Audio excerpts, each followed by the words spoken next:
Hey y'all. I've had a lot of strange experiences, but most of them don't belong in this sub. However, there's one that I think is in the ballpark of a glitch that happened to me while driving one night. Here it is. To set the stage and give a little context, I live in Southwest Ohio, in a relatively suburban area, and it's basically the last stop before you get into the more rural/woodsy part of town. My neighborhood is basically a perfect halfway point between our town, which has lots of shopping centers, a high school, restaurants, and so on, and the neighboring town, which is way different. Everything in that area has heavy foliage overhead, trees everywhere, much more dark and narrow roads, and much more space between homes and businesses, of which there are noticeably fewer. When you exit my neighborhood, turning left will take you to town, and turning right will take you into the darker, more wooded areas.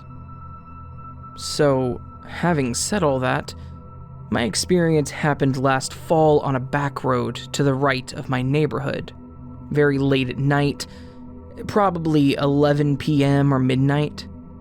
I was getting close to home, but I decided to keep driving past my neighborhood, because I was singing along to a song that I love, and felt like continuing my night drive a bit longer. Corny, I know. As I drove and sang, I thought to myself that I would just go on to one of the next available roads, and then turn around in somebody's driveway, or do a U-turn or something whenever the song was over. So, after a minute or two, I turned left onto a road called Mac B Road. I've driven past it a dozen times, but I had never actually turned onto this road until this night. This is when things got strange. I made the turn, and for a brief moment, I felt totally fine and kept on singing. But very quickly, I got a huge rush of super intense anxiety, which is not normal for me at all. I don't scare easily, and frankly, I enjoy driving down spooky roads at night. And this road was pitch black, but other than that, there was nothing exceptionally strange about it. To be honest, I've driven down roads 100 times creepier at night and felt completely fine. So, this was strange, and the feeling really caught me off guard. Anyways, in that moment, I stopped singing and turned my radio off completely.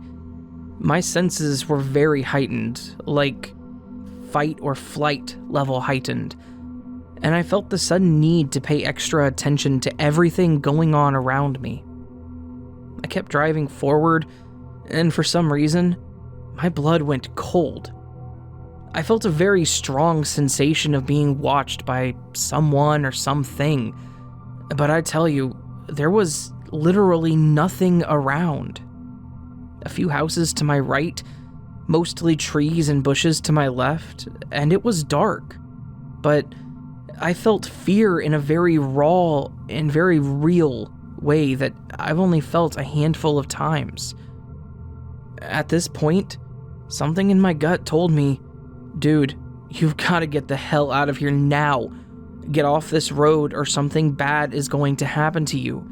Find somewhere to turn around, anywhere, and go the hell home.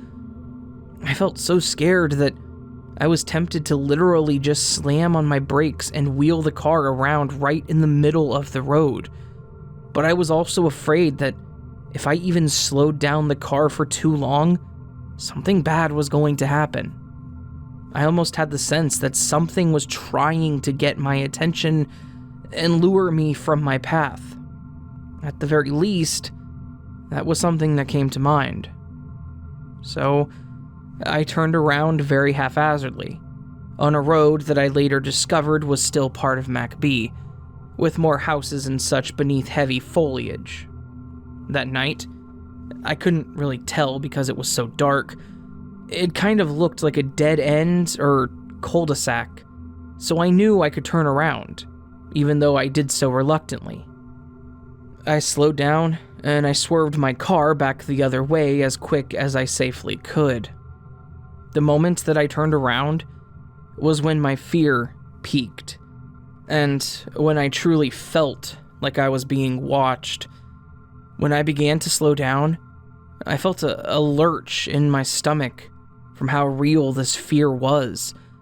I drove way too fast down MacB to go back towards my neighborhood, the whole time feeling like I still couldn't get off that road fast enough. I was literally terrified. What makes this all so bizarre is the fact that I saw nothing.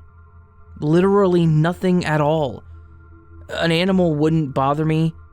A person out for a late night walk might catch me off guard, but I would have noticed a person, and that wouldn't scare the daylights out of me. Odder still is the fact that since this experience, I've gone up and down the entirety of MacB Road many times, during daylight hours and on pitch black nights, just to try and understand. Part of me wondered if I would feel that same way going down that road again. Perhaps then I could find a logical explanation, like getting vertigo from the road or disoriented from the darkness or, God, I don't know, something. But no, every subsequent drive down this road has been completely normal, and I've felt completely fine. The reason I'm sharing this story here is that I believed I experienced something strange and possibly paranormal that night last fall. I'm not a naturally anxious person, and I'm not really afraid of the dark, just a little cautious. And I love the adrenaline rush of going somewhere dark and spooky. If I were a scaredy cat that got freaked out by things that go bump in the night, this story wouldn't be unusual at all. But I'm telling you, I can count on one hand the number of times I have felt fear like that. And it's honestly kind of shaking, because at this point, it seems to have happened for no discernible reason whatsoever, and it never happened again. I wasn't sad or stressed on my drive home. In fact, I was in a cheerful mood, very energetic, wanting to sing along with the radio and enjoy the sights of the night. I wasn't thinking about anything bad or scary either. This experience was so beyond what's normal for me that I truly believe something beyond conventional explanation is to blame. And again, that's why I'm here tonight. I've read a lot of recent stories about people having glitches while driving, most of which involving the possibility of seeing/driving into other timelines or parallel dimensions. All of those stories are accompanied by a feeling of extreme and unexplainable dread, which is exactly what I felt. Thing is, since I'd never seen this road before, if something was off about it, could it be possible that my mind recognized something was wrong, even though I couldn't tell? Like, maybe there was some kind of extra-dimensional trickery going on, and if it would have happened on a road that I drove down every day, I would have noticed immediately and felt the same. Maybe the timing of this occurrence just so happened to be while I was on a road I'd never seen before, and my fight or flight still kicked in because my heightened senses knew something was wrong. If I'd have seen MacB any time before that night, maybe I would have been able to put my finger on anything specific to cause the fear. I don't know, I'm just rambling at this point. Anyways, I know this may sound like a dude who literally just spooked himself going down a creepy road, but I promise that's not the case.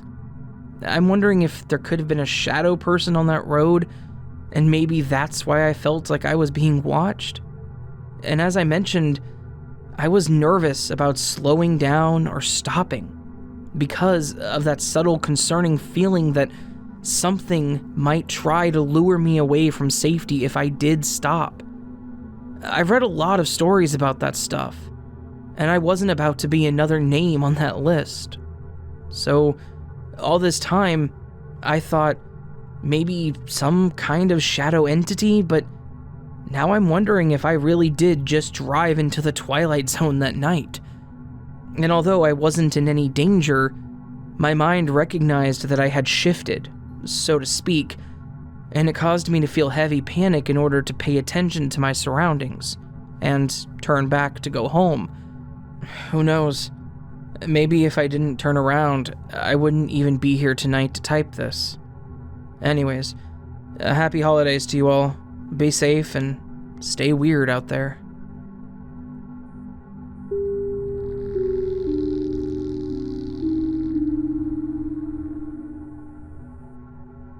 So, my entire house is carpeted, except for my kitchen and laundry room on the east side of the house, and my tiny bathroom on the far west side of the house.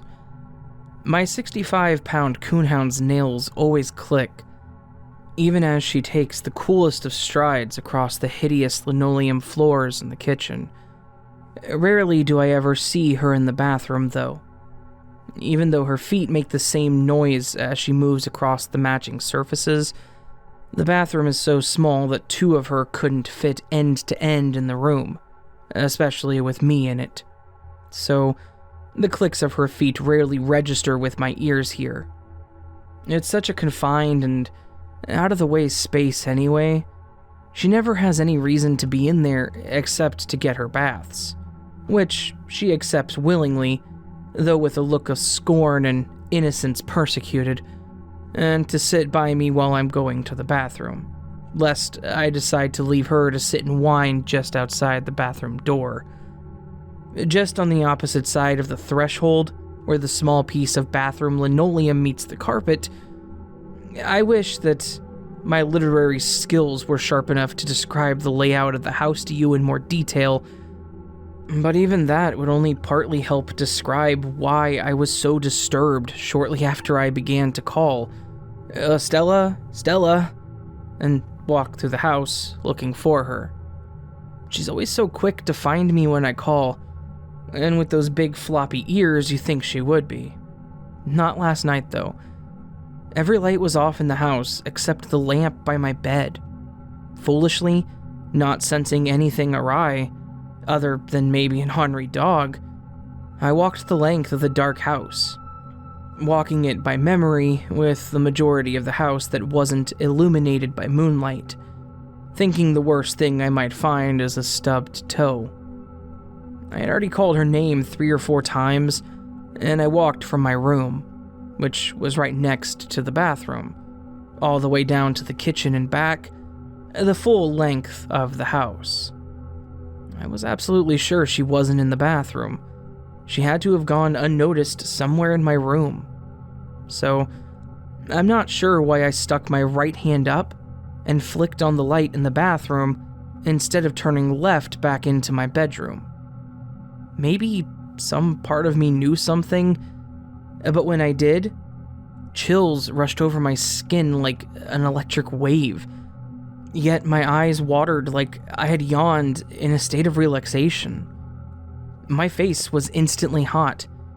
There she was, standing in the dark, looking up as if seeing someone sitting on the sink. She was almost as surprised as I was when the light came on, as if she hadn't heard me calling her. I'm not sure if it was this, or the fact that I heard the clicking of 4 more footsteps after all of her feet were on the carpet and off the linoleum, that rocked me harder. This time, the electric wave wasn't just skin deep, and it wasn't just my face that was hot. There was a tiny echo in the room, but nothing like this. We're talking 3 to 4 seconds after the fact. It sounded like she was an 8-legged dog walking out of the bathroom. A number of seconds later, I dropped down to the bathroom floor and fidgeted with the cabinet below the sink. Some weak and scared part of my brain needed to prove to the rest of itself that the noise must have come from her tail bumping the cabinets. But the timing didn't line up, and the noises weren't anywhere near the same. But I suppose I knew that before I dropped to the floor, even without the sound of the footsteps. I wouldn't have slept that night. Now, anytime I can't find her, I just pray she's not in the bathroom. It's taken several days to write this, partly from laziness, and partly from the fact that every time I write about it, my hair starts to stand up. I get stifling chills, even in a parka, and my eyes start to water, like someone else is yawning in front of me.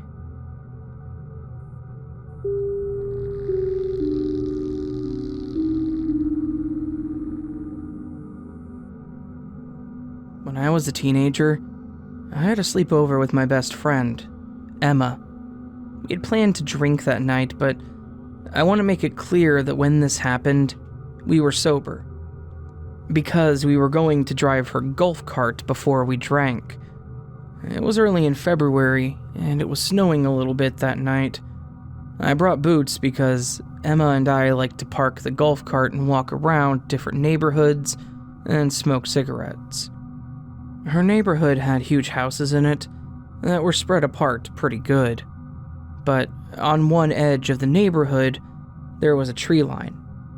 Once I got there, we chilled and waited for her parents to fall asleep. It was late and dark, but we snuck out, and Emma suggested we go to the tree line because there was a deserted cul-de-sac back there that we could check out. Apparently, they were going to be putting more houses back there, but they hadn't yet started, so it was deserted. We drove to the edge of the road in her golf cart, parked it, and cut through the tree line.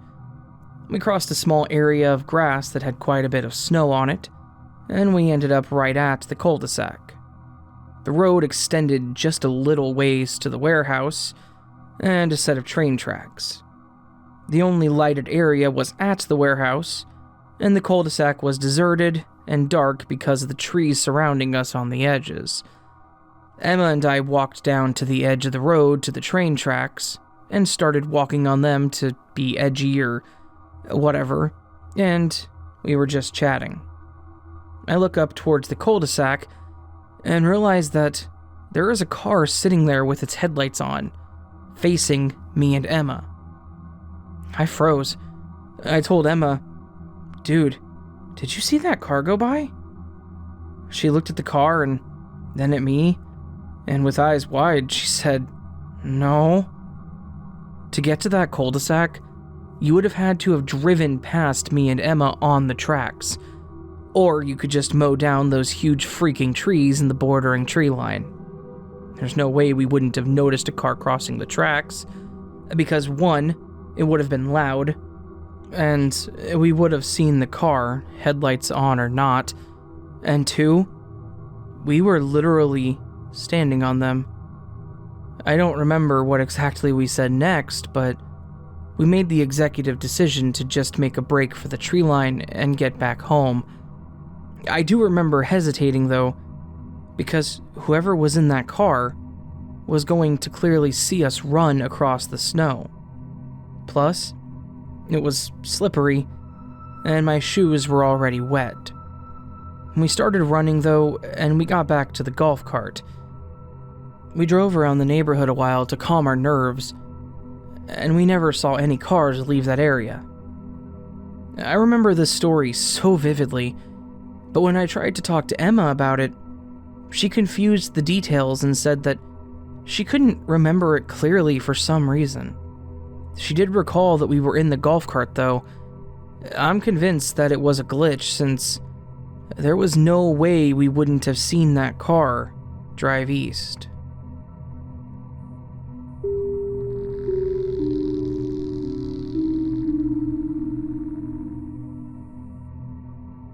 Hello all. My apologies if this isn't where this would go. This is something that happened to me over 2 decades ago, and I recently remembered it while talking to my kids. This happened in the summer in the year of 2000. It was probably around 8 p.m., so the sun was still up and just getting ready to set. The moon was out on the opposite side of the sky. My family, my parents, my sister, and myself just got home from visiting my dad's friend.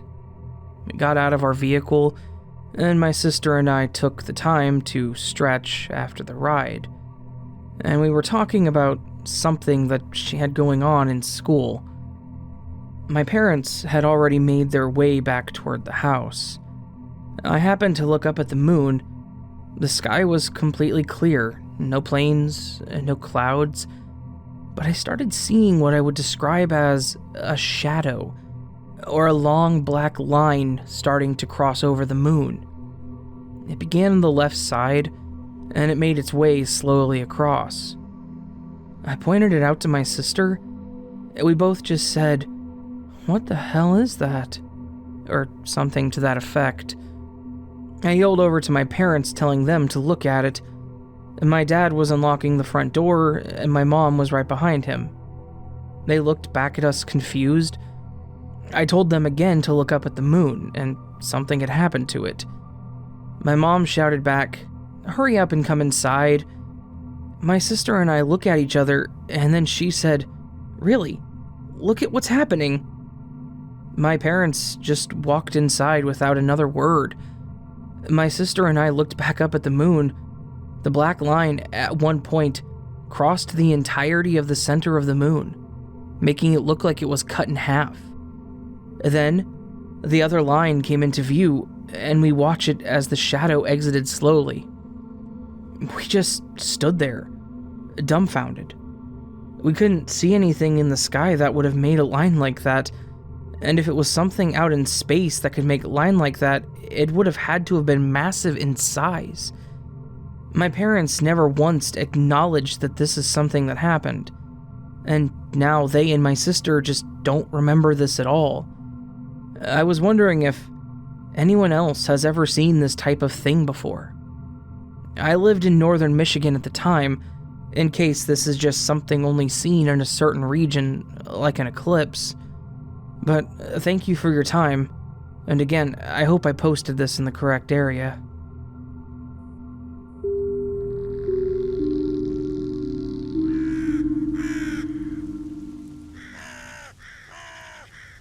So that was a collection of some Glitch in the Matrix stories, as you all enjoy so much. At least it seems that way. I enjoy them too, so I'm not complaining. They're fun to read. Thank you to everyone who let me read their stories, and thank you to every single one of you that made it this far into the video. If you made it this far and you liked what you heard, please consider hitting that subscribe button, bell icon next to it. You can also leave me a comment letting me know what you thought of the stories, multiples. You can also leave me a comment telling me how much you dislike my voice or dislike my videos. I love that. Thank you very much. You can also support the channel by following me on any of my social media platforms listed below, going to the website, or supporting through Patreon, Coffee, channel memberships. That's the other one. Thank you, Raven, for reminding me. And yeah, all that stuff. Support the channel. Appreciate it. All optional, all greatly appreciated. Moving to the final part of this outro, the word of the week last week was untimely. We had 3 people use it, and I will say thank you to all 3 of them, and here they are.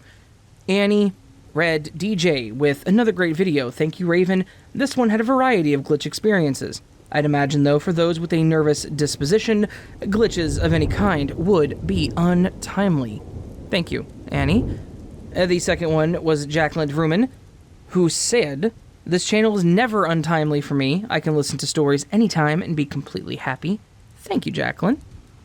And then lastly, but not leastly, yep, I said leastly, Mina with her section of this comment specifically, Tyler, please stop jingling your bell, specifically, so in an ode to the Glitch in the Matrix theme, your word of the day, as I looked around the room, I was certain that something was off. It wasn't until I looked in the mirror that I saw it. My twin sister had met her untimely death when we were 12, yet in the mirror, on my nightstand, was a picture of the 2 of us having a sweet 16 birthday party. When I turned to look at the nightstand, it was still there. I walked over to pick up the picture, as I wondered how this was possible. My mother walked in upon seeing me looking at the picture, and she said, "That was the last time you girls were together. If Ashley hadn't died the following afternoon, I'd be watching both my girls graduate today." So thank you, Mina, for that fun little short story. I do so enjoy your short stories whenever I do these, so thank you very, very much. And that moves us to today's word of the week, which is spectacular. Spectacular, of the nature of a spectacle. Impressive or sensational. Something that is spectacular as an elaborate show or display. So spectacular. Good luck with that. It doesn't have to relate to the stories. It doesn't have to be a short story. It can just be a little comment if you want, but the more creative, the better. Thank you to everybody who watched this video. Thank you to everyone who got to this point. I love you all, and I hope you have a beautiful week after this. I will see you on the next video, but until then, sleep well.